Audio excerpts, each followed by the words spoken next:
Any paint is made from pigment, binder, and sometimes fillers too. The pigment is the pure color substance and comes from various materials like oxides of metal, clay, or plants. They all behave differently when mixed into binders. When we mix oil paints, we grind pigment and linseed oil together. For acrylic paint, we use acrylic emulsion, sometimes called glaze, and then stir the pigments in. One can use eggs, animal fat, casein, wallpaper glue, and many other substances as binders, depending on the use of the painting medium.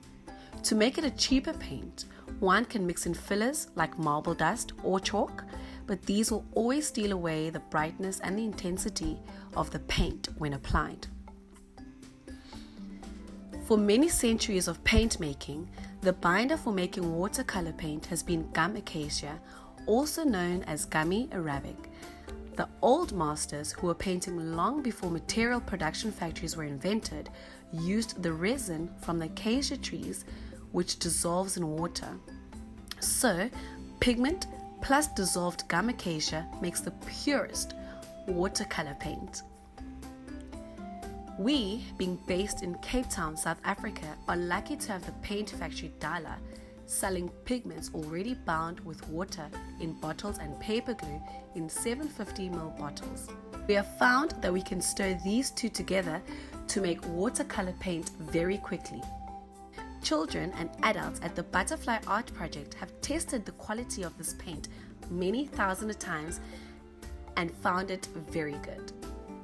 Let us show you how to mix a balanced red, yellow, and blue for using with beginners or in early childhood. Balanced primary colors allow for easier blending into secondary colors. Sometimes we call these balanced colors child blue, child red, and child yellow.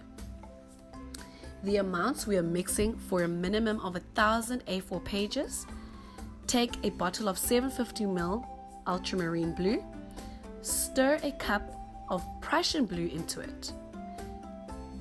Take a bottle of 750ml lemon yellow and stir a cup of golden yellow in it. Fortunately, the only red Dala offers is already balanced. There is a basic rule. To mix paint, you take 1 pot pigment and 1 pot binder. Once you mixed the pigments, you add the same amount of paper glue and then you stir. Before offering the paint to children, add about 20 times the amount of water to the paint quantity. We at the Butterfly Art Project wish you many happy painting sessions with your children.